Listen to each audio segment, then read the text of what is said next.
fan club in the front here. Russell has clearly got his entourage, but anyway, it's nice to see you all.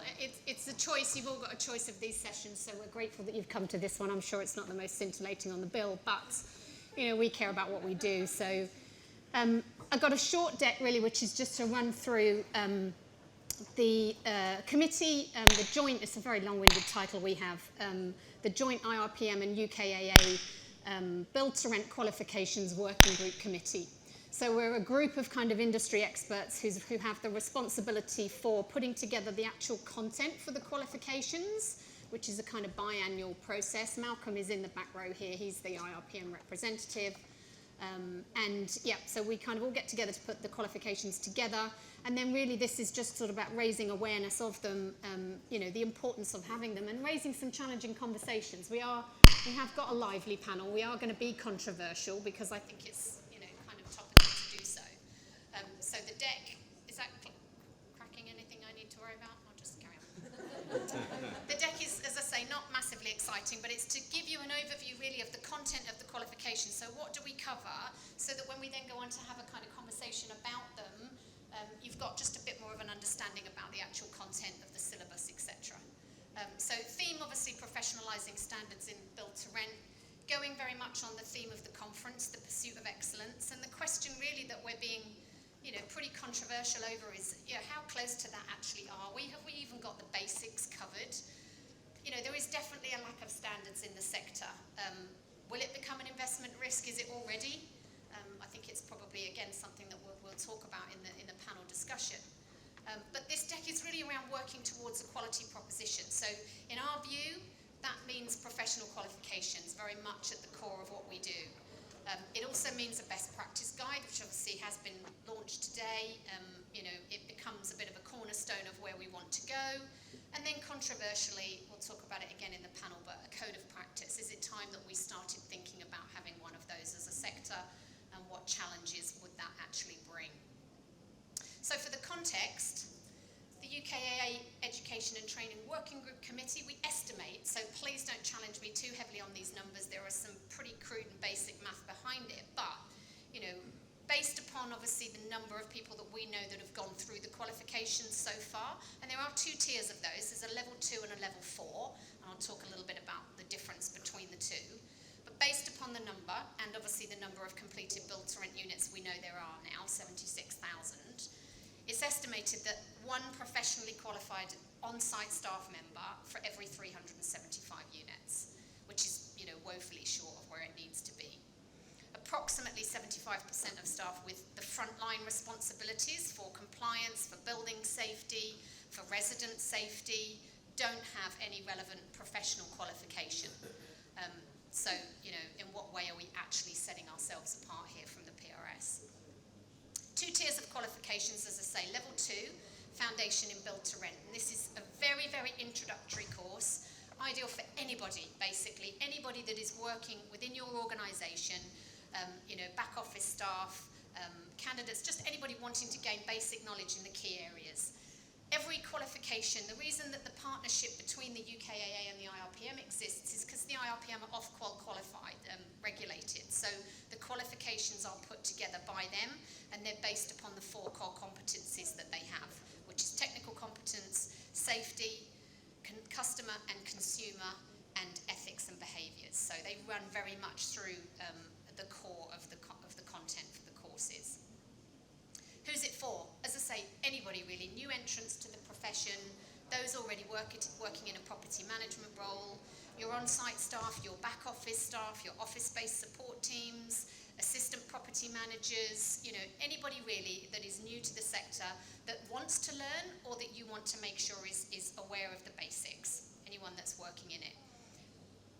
Core content, introduction to build to rent property management, introduction to the legal framework, introduction to customer and consumer, introduction to health and safety, and an introduction to ethics and behaviours. So, although it's light touch, and I think it's 15 to 30 hours estimated study for this one. So, not something that anybody that was pretty dedicated and focused could do in a weekend, really. But, it's not a challenging course, but it really gives a fundamental grasp of the basics.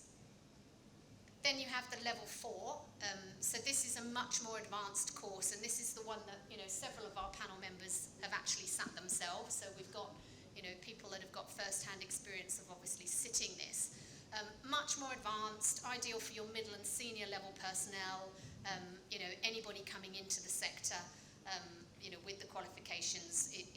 That's what we're going to talk about with Matt in terms of recruitment and what that means in terms of career progression.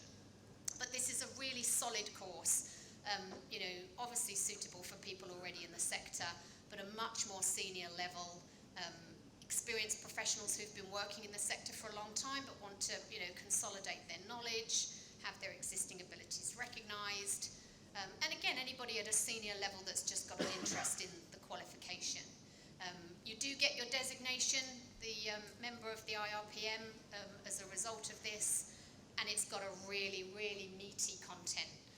So it covers in depth all of these elements within the syllabus that are extensive. It's going into sort of every element of operational management, the customer-facing stuff, and some real interrogation into the health and safety. Structure of them, as I say, level 2, up to 12 months to complete, 15 to 30 hours of study. So, really easy to get your staff through this. 5 modules, online end of module test, final multiple choice question, and an element of kind of encouraging people to get through it. There's not going to be a failure rate on this, Malcolm. I'm assuming it's it's not a difficult one to get, but it's a really, really good basic intro. Level 4, 6 to 24 months to complete. You've got 9 modules, online, an end of each module test, a final written exam, and as I say, nationally accredited by Ofqual. And last year, we were super proud that we managed to get a really, really great platform for learning. It was an investment that, was made by both parties into this interactive Moodle format. I couldn't kind of get it animated, but it's really cool. It's a really engaging learning platform that takes you through each of the modules. I've tried to do a quick screen grab here of what it actually looks like when you're under the bonnet. But, there's a lot of investment been made in this. It's a fantastic qualification. The content on it, as I say, I can't echo enough how incredibly, good it is. Obviously, we write it, we would say that, but it is strong.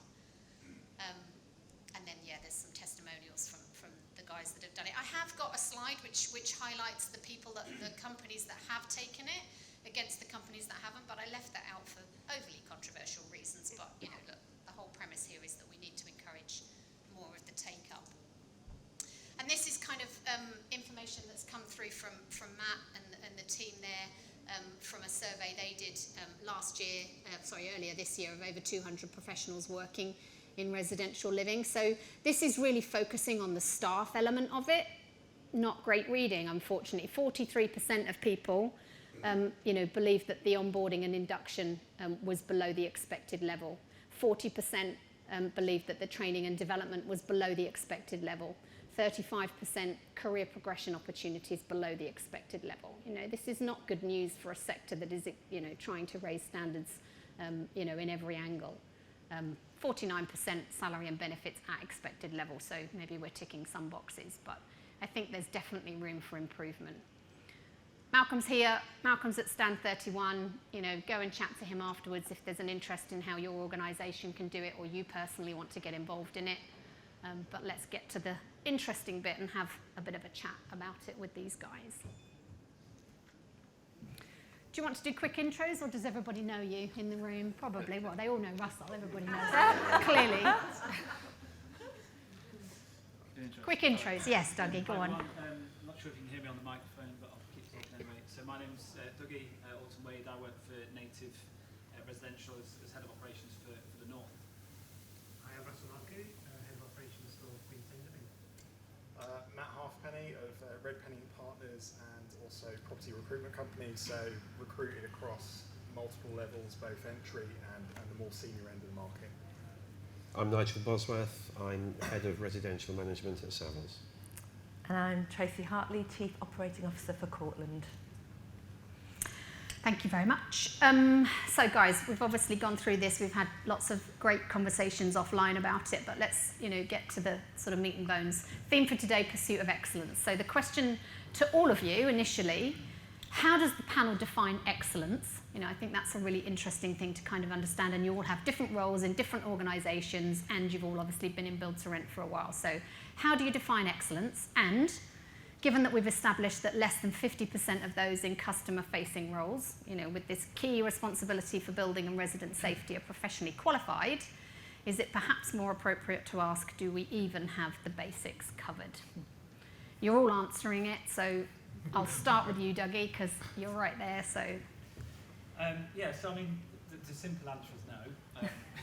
We don't have it right yet, and we probably won't do for a long time. And there's so many layers to this question, because for me, there's different levels of excellence and in different areas of the businesses. And for me, where we have made good progress over the last few years is in the service, is in the standards. We seem to attract a lot of people from hospitality and retail. So from a customer service perspective, we've definitely made good ground, and we continue to do so, and we keep learning as we go along. But I think the gap is, and where I think we're falling short, is around the risk side of things, around compliance, around health and safety, legislation. And we, over the last few years, have been so, in my opinion, we've been so focused on attracting the right people, the right talent in terms of personality, that actually there's some gaps that are starting to be noticed now, and we'll move on to a little bit of investment, I think, later. But I think that's for me what I'm noticing now is investors are more focused on risk, and they are more risk averse, and they want to see and feel comforted by the processes, procedures, compliance, the personnel, the experience that we have on these sites and when we operate them. So yeah, I think there's a long way to go, but I do think that it needs to be more of a focus on that risk side of things. yeah, agreed. Russell? Yeah, I mean, pretty much everything Dougie has Yeah. said. No, I mean, excellence comes with time. You know, it matures. Some of my colleagues may know this, but I used to work in hotels. And hotels have been established over a long, long period of time, especially their systems and reporting, their process, their SOPs. That's what excellence looks like currently. So you go there, that consistency that you get, we're miles from that right now, absolutely miles from that. And, you know, I think the people that we're attracting to our sector, there are a lot of people coming from hotels, and everyone seems to think that's the go-to place. Hospitality, yeah. Well, hospitality, hotels, yeah. But, you know, that's not necessarily the right answer. You know, I mean, people from hotels are very, very good at having very, very small relationships with a transient base, whereas here the skill is actually having those relationships long-term with people who are going to be with you for a minimum of 12 months. Yeah. And, you know, the customer service-wise, I think overall we're there, and the sales side we're pretty good on, but as Dougie says, you know, the risk side, the health and safety, the training, the understanding what our accountability and responsibilities are is way off, you know, and we need to professionalise, you know, our sector massively. Yeah. I'm not stating anything obvious, you know, anything new here, it's No. not obvious, but it's just good that we face into it. And that needs to come from the top of the tree. Yeah. You know, that desire to want to professionalise it, to de-risk this, you know, and make sure that the people in your organisation on the front line are set up for success. Yeah, definitely. Yeah, I think from a recruitment perspective, I think naturally everyone's got the intention to pursue excellence, and I think we should always have that at the core of what we do. But something Russell mentioned, it's actually focusing on consistency first. If I look at recruitment, candidly, you break it down into a couple of different areas and disciplines. You've got the attraction piece. What are we telling the world about our organisation and the sector and how great it is and the opportunities it got? You've got the assessment piece, which is your interview process. So actually, are we really challenging people in the right way in terms of making sure they're right for the role and the business they're coming into? But then even if you get that right, you've got the onboarding piece, the training development initially first 6 months, and then you've got this ongoing engagement with your staff and employees and making sure they feel valued, they're listened to, and they've got a career path within the business. And I think until you get some level of consistent behaviours in all four, it's kind of irrelevant how well you do at the attraction piece or how you assess staff, because if your onboarding's terrible and then your retention's non-existent, it's a waste of everyone's time. Yeah. You know, that's the reality. We're seeing more and more people now start to drop out at that kind of year 1, year 2 phase where they've gone through the excitement, new opportunity, learning about new sector, getting maybe well trained to begin with, and then all of a sudden you're kind of in this limbo period in the same role for a couple of years, and that they want the next steps. Now, sometimes the organisations can't give it to them. You've just got to accept that. If you're not growing and you're stabilising, you're not adding new assets, that's a kind of natural process. But I still think there's ways to kind of engage, and if you keep them an extra year whilst you're training people beneath them, that's kind of good business planning as well. So there's loads of pieces, but it's getting those 4 consistent is the starting point before you start worrying about whether it's a 10 out of 10 on each one, if that makes sense. It does. Nigel? What's excellence? I'll give you a personal answer rather than the Savills answer. In the context of operational real estate, it is the top layer of the cake, if you like, but it sits on 2 other layers beneath it. And without those other 2 layers, you can't even get close. You need to do the basics brilliantly. And they're your foundations and the bedrock. You then have to do the over and above. You go the extra mile, you do the value add. And then the top layer, whether it be occupier experience or client investor experience, is to surprise and delight people. And you can only surprise and delight them if the 2 layers beneath are absolutely rock solid. And if you think about when you have personally been surprised or delighted, or you've rated something excellent, it's normally because all the stuff that you generally don't want to be thinking about has just happened beautifully, and then you've had the fairy dust or the glitter sprinkled on top. And that's what it means to me. Yeah, good. Tracy? So I love that idea of surprising and delighting, and bearing in mind where the private rented sector came from. I mean, actually being able to get your deposit back at the end of a tenancy would surprise and delight a whole load of customers out there. So I think we have to remember where we've come from, which was a very, very low base. And we have to look at the realities, and I think, Dougie, you summed it up perfectly. You know, we've recruited from lots of other sectors, and we've brought people in, and that's been fantastic. We're now starting to wake up to the fact that there's actually quite a lot of hard skills that we can't bypass. We do need to make sure that we're imparting those to our people. We have a responsibility. I'm actually disappointed, in truth, that the qualifications haven't had a much more rapid take up till now. When I remember when we were getting them kicked off, they seemed to be an absolute core requirement of the sector to get it up and running, and better late than never. But you know, I'm not going to be controversial. There's nothing that's been said before me so far that I would disagree with, and it is that kind of taking it step by step, and it's where we are in the whole development of our sector. So we've done the whole, you know, focus on viability development. How do we get sites? Who's going to build them? What the specification be? That's kind of taken up a whole load of airtime for the last few years. Now we're getting more into the meat, which is how do we run these things, and we're just starting to ask ourselves questions. So I think we're maturing, and these are the right discussions to be having. And we talk a lot about future-proofing, but not in this context, you know, and it's now time to go, okay, well, how are we future-proofing and making sure that we've got, you know, really well-qualified people that are going to maintain the sustainability of this, because, you know, it's going to be a problem. Okay, good. So investment risk, you raised it, Dougie. I referenced the concerns around investment risk in the presentation. So I know, Tracy, you've got experience of obviously, you know, why the build to rent qualifications even came into existence, and the government's kind of focus on them then. But what are the associated investment risks of not having more professionally qualified staff in the build to rent sector? So I've got Tracy, you on this one, Dougie, and Nigel. So yeah, Tracy? Okay, so wind back the clock, private rented sector task force, told by government to kickstart the build-to-rent sector, and that involves going and kissing a load of frogs. So that was going around talking to loads and loads of investors and saying, look at the returns profile, this is a brilliant match for your liabilities. So, you know, if you're a pension fund, for example, you need to be in this. And they were really worried. They were really, really worried, mainly because of the reputational risk associated with residential property here in the UK in particular, because it's not been the best run part of the market. And so we had some big asks from that investor community, and they were around a code of practice, so the private rented sector code of practice, which kind of was launched and has kind of been ignored ever since, and the qualifications. So we got those in place specifically to address that investor concern, and I kind of feel that investors then, having known they were there, have been distracted by the whole viability, get the stuff built set of activities rather than the operational. They're just starting to wake up to it now, I feel. Yeah, no, definitely. I think that day of reckoning is coming. Yeah.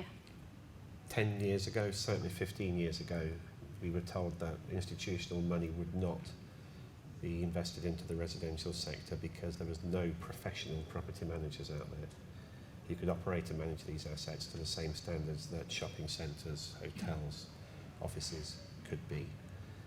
And over the last 10 years we've got this far, and as Tracy's just beautifully put, I think that investors are going to now turn their focus onto the operational risk, and in particular that's crystallised within people.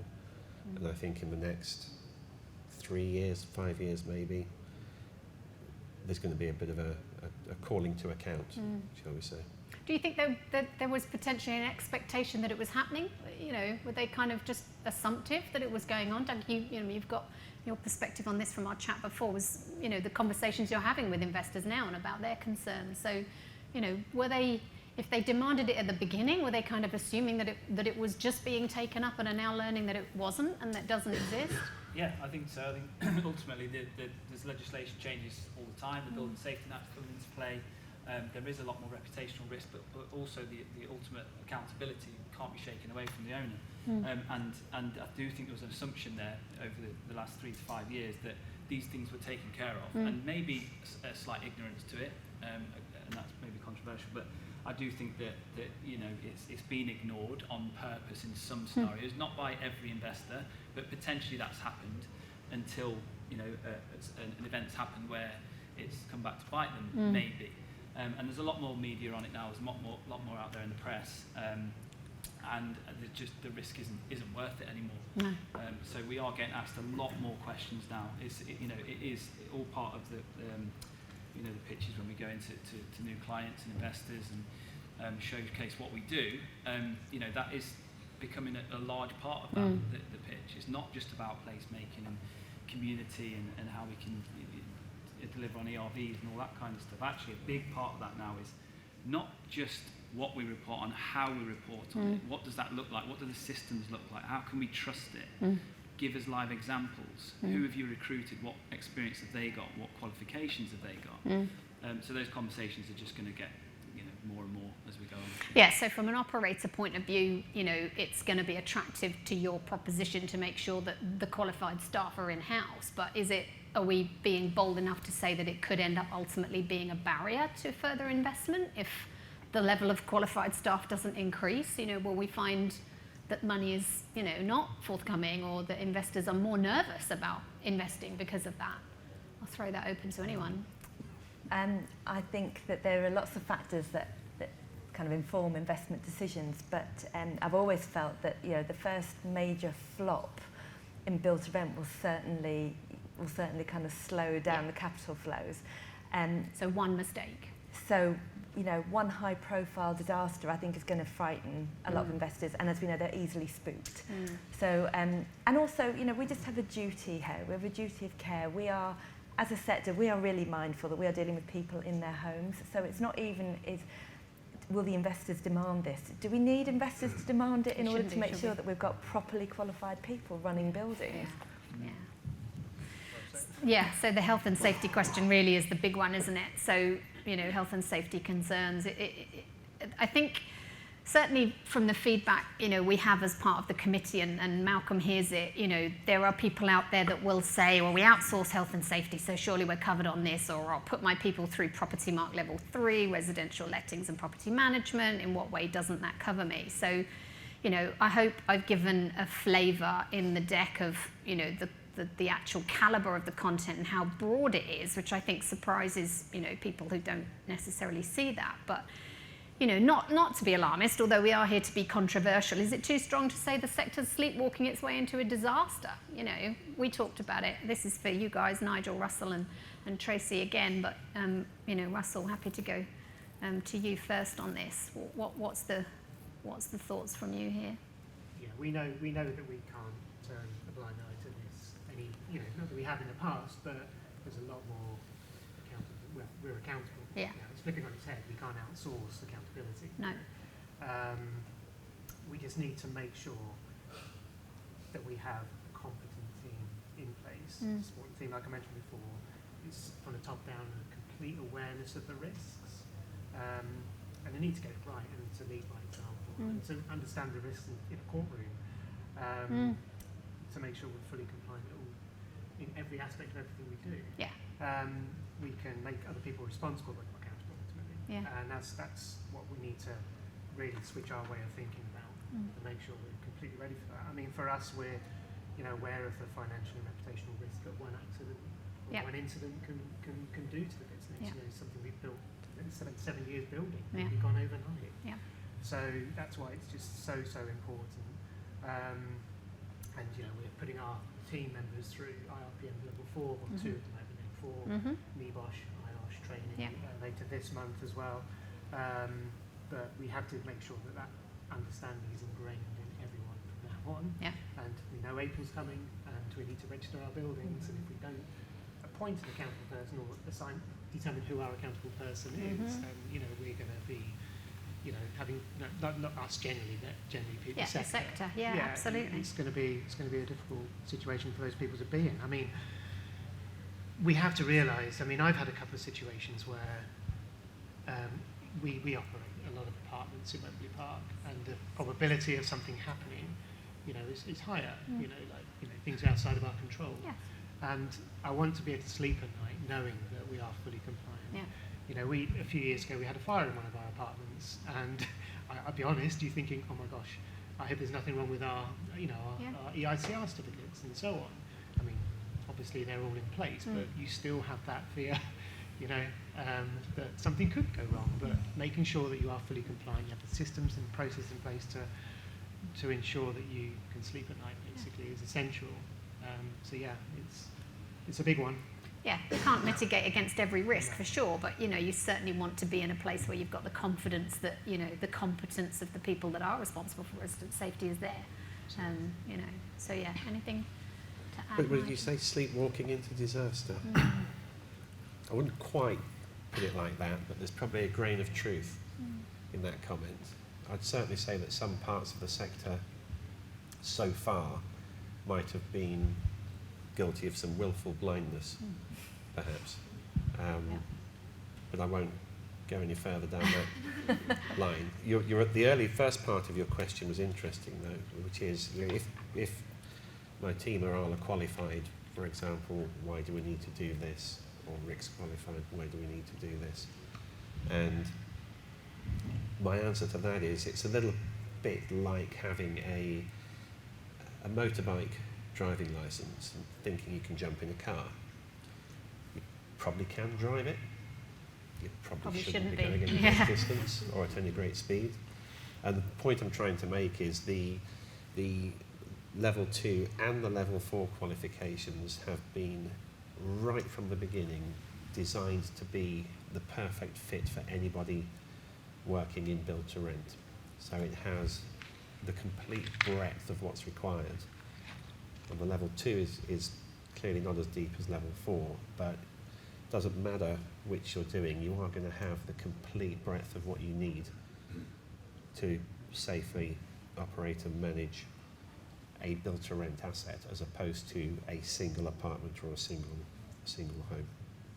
So and we should be really proud that we've got them. We've got incredible qualifications. We should be really proud that we've got them, and as a sector, really be. The numbers should be totally the other way round. It should only be, 25% that aren't and not the way that it is. So, anyway, Tracy, same question. Yeah, what's the health and safety risk? And I know you've got a leasehold perspective on this as well, and perhaps are prepared to be a bit more bold about the sleepwalking into a disaster bit. Yeah, so I think that if I compare and contrast with the long leasehold sector right now, everybody's talking Building Safety Act. Like, the awareness is there. And a lot of that has been sort of coloured by the tussle between freeholder and leaseholder and who pays and when. We don't have the same issues in terms of getting our buildings fixed and fit, because we've got generally responsible investors in the space, and we don't have the same arm wrestling about who pays and when. I think there is a real risk of complacency when we think that just because we've got new buildings, that actually it's all fine. It's not that straightforward. And the danger is that by bringing in a whole load of new entrants into our sector who don't have that contextual background knowledge of residential buildings and the safety risks that can and do occur as people go about living their lives, that we just, maybe it's willful blindness, maybe it's a blind spot, that we risk having, a large proportion of our teams who don't know how to spot a risk when they see it. Yeah. And that's where I think the danger lies. Yeah, no, I agree. People, Matt. People crisis. Yep.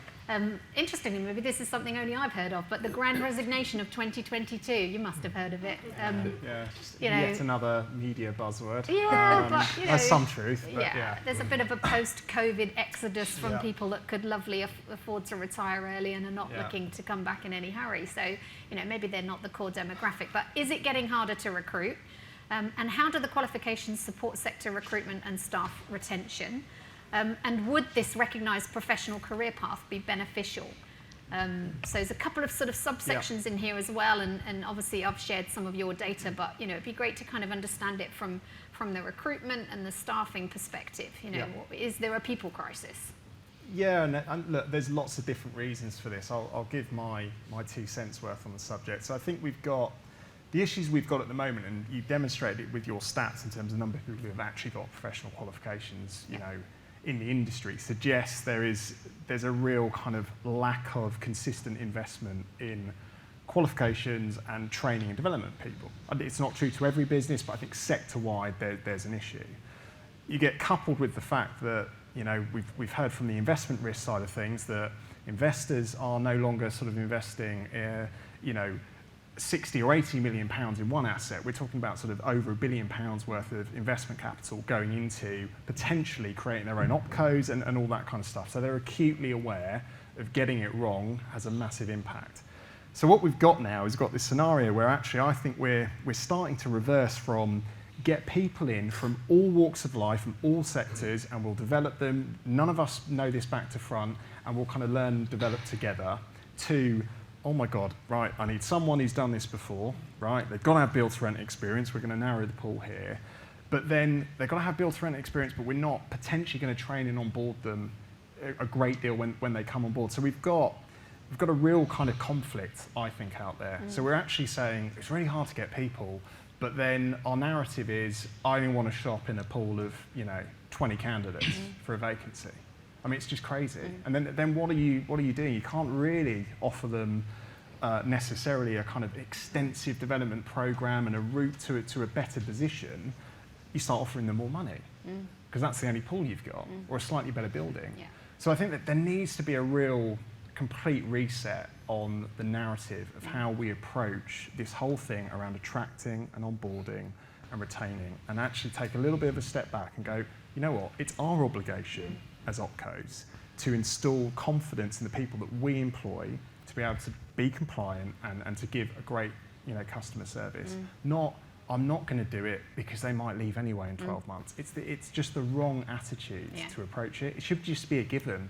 We train them up, we onboard them, we give them the confidence to make good decisions on site. Big calls, whether you're a concierge, whether you're an assistant manager or a manager, we want to empower them to make good decisions. One, they're more likely to probably stay longer, but even so, it's good for your investor and it's good for your resident, and it's good for your contingency planning. So that there isn't actually much downside. But I hear a lot of people say, and I've heard it from candidates who have got experience of this, well, they won't do it because it's going to cost them too much money, I might leave. Got to change that narrative. Yeah, it doesn't exactly. help anyone. So what I've got written here is a quote: the problem with a portable qualification is that people leave once qualified. Why should I bother to put my staff through it instead of using in-house training? This is a sector issue, right? We need these qualified people to be moving around in the sector. That's what raises standards. We have to get that bit right. So I think my last point on that, my counter argument is people won't spend a few £1,000s to put them through a training course and get them kind of geared up. But if they hand the notice in, they'll give them a 5 to 10 grand a year pay rise to stay, but with no additional training. And that's what I can't quite compute and get my head around. It's just counterintuitive. But just to add another layer onto that, another perspective, slightly different perspective. I have experienced businesses that will invest the money. That's not a problem. The problem in reality is the time. and that being a priority is very rarely the case. We're an immature industry that's growing so quickly that there isn't the time, and people will not prioritise it. And just speaking quite frankly, because I've done the qualification, I think it's great because I came off sector, came from retail, spent many years in retail, never did a qualification, but came into property and did the level 4 IRPM qualification, and it gave me a really good foundation, a really good platform to learn the industry further. But we've put numerous people through that same qualification, or set them up for it, got the investment, got the buy-in from the investors, and put it through the OPEX. But it doesn't get carried out. People don't see it through because they haven't got the time. And again, speaking from experience, it's rare that an operator will go, actually, there's your 3 hours per week, and force it. Supported learning, and hopefully an investment risk will help that. But up until this point, qualifications have just been, if you want to do it, you kind of do it in your own time. Yeah, no, that's not helpful. Okay, we're on a sort of 3 or 4 minute warning now. So the last question, which is, maybe the biggest, I don't know, but Brendan's referenced it in his opening speech, and I highlighted it a bit with a question mark in the presentation. Integral to the quality proposition, yes, the professional qualifications, yes, the best practice guide, code of practice. It's the ugly word. Is it time to think about a code of practice for the build to rent sector? And if so, what are going to be the biggest challenges that would present? Because there will be many, I'm sure. So that's a throw open to all with a plaque going around the back telling us we're on a clock. But my answer's really quick on this, and I don't think it's the right thing right now. Yeah. I don't think we're far enough ahead. I think we're still learning all the time, every day, and creating a code of practice could just confuse things. There's legislation changes almost every day. Building Safety Act's coming into play, and I think a code of practice might just confuse things. I think having events like this, toolkits available, in-house training and qualifications is enough at this point, and that's my opinion. I'd agree with Dougie completely. And I think auditing that code of practice to make sure you're compliant, where do we even start? Yeah. So yeah, I'm totally with you. I think it's got to be 100% kind of buy-in, and the sector's got to be ready for it. Otherwise, again, who's going to follow that? We've got to have it aspirationally, right? It's got to be what we all aim for, 100%, but the here and now. But we need every operator and person involved in it, not 3 or 4 signing up to it as well, if that makes sense. It's got to be a collective thing. Yeah. I can't put it better than Tracy did earlier, so I'll let you speak for me if that's all right. What am I going to say? Are you guys Well, not whatever it is, telepathic? it's really good. You said yes, but it's got to have teeth. No. Yeah, so any code of practice to have any sort of meaning needs some rigour behind it. Yeah. So, I can sign up to the code of practice, I can get the accreditation, I can stick it all over my marketing materials. I could run my portfolio really badly. I don't, by the way, but I could run my portfolio really, really badly. What are you going to do? Who's going to tell me to stop doing that? How are you going to enforce that? How's it going to be sanctioned? Yeah. So I think for a code of practice to have meaning, it needs to have some weight behind it. But I do support the direction of travel, that we need to keep challenging ourselves as a sector, and we need to keep aspiring for better all the time, and we need to hold ourselves to account and sometimes have some difficult conversations with ourselves about where we're going. Accreditation, codes of practice, they'll keep us all honest, but I agree that we've probably got some groundwork. And the best practice guide is a really great place to be at, and that's a celebration of today, for sure. So, end of session. We're doing any questions? Yeah? Anybody got any questions? Oh gosh, yep. Do we need a roving mic, or are they going to shout? They're just going to shout. I'm happy to shout. This is probably a wider discussion, but I began my career in Teach First, in teaching in Tottenham, low-income area, and seeing a lot of very talented young people, potential, fall by the wayside. And one thing that strikes me about BTR in these buildings is that there's an amazing opportunity to bring in young people and have them doing roles where they learn on the job and where they really develop and where they're given responsibility. Could the sector be doing more? And particularly when these buildings are going into areas, I taught in Tottenham Hale now is an area which is so many of these kids are surrounded by buildings which they don't feel connected to. How could more be done in that area? Who wants that one? I'm seeing that mandated by clients now. So we've had a few requests for proposals this year where they have asked very specifically what our policy is on employing from the community that the asset is within, and without being able to show that you have a policy around recruitment that is localised to your individual sites, and the training and development and mentoring that needs to go with that, I don't think we're going to be getting past stage 1 much longer. And that's part So of ESG as well, I guess, is it? Yeah, Yeah. It's very much the S of ESG. So I'm starting to see it, but not nearly as widely as I think we will in the next year or two. Who had another quote? Yep. Yeah, maybe for Matt. Of the positions you're filling, what percentage are coming completely from out of the sector versus those that are moving from within the sector now? Honestly, I think it's flipping. If you asked me that a couple of years ago, I would actually say we were kind of more, potentially even 60-40 towards off-sector coming in, okay? I'd say we're now more like 70-30 the other way, is my genuine view. That's as a broad stroke. Now, that does have complete changes at very different sort of levels within the organisation. Sometimes I'll say at top level it's becoming even less prevalent now. Because again, there just seems to be less appetite for this kind of perceived risk of bringing someone in that hasn't worked in this sector before. So, yeah, I think it's a big problem. I felt we had a bit more of a voice as recruiters a few years ago, where we were kind of pushing that mandate of attracting people off sector from retail, from people like Dougie, from not just hotels. There's a broad range of things at different levels, and I kind of feel we've lost a bit of that recently. But that's just my perspective on it. Isn't that down to like the maturing sector? There's more people in the sector now cross-pollinating between buildings. So. Yeah, there is an element of that. We're seeing a lot of poaching of staff now between agents, which is going to happen. But again, where does that come from? That comes from the top and the brief and the mandate. The mandates are changing. That's my point. The mandates have gone from actually we're a new sector, we're all learning this together. Let's kind of like really think about the different personalities that we could bring in and actually represent the communities that we serve. And we've now gone to a route where the mandates seem to start with, my God, they need to have built-to-rent experience. Yeah. That's kind of tick 1. Before you even speak to anyone, make sure they've got that. And it has to change. Recruiters have got a job to challenge the narrative, but ultimately I think the employers are going to be the ones that go, you know what, you're right, we need to broaden this, we need to be more diverse, we need to think about who we're bringing in. That's my view. I think we've got one more question, if I'm allowed. One more? Yeah. Just to piggyback a bit off what Dougie said about having time to complete the exams, I did level 4. I think I was in the second cohort of people that did it. I did it with a full-time job that was spilling into my personal life. What responsibility do we have now as agents and operators to encourage our staff to complete it? Is it time in the day? Is it maybe a monetary reward once it's completed? I think the onus is on us to make sure that we're offering something for people to give up their time to do it. Yeah. Dougie? Yeah, I mean, incentivising financially can work. That's not an option. Salary brackets changing dependent on qualifications, that's an obvious one.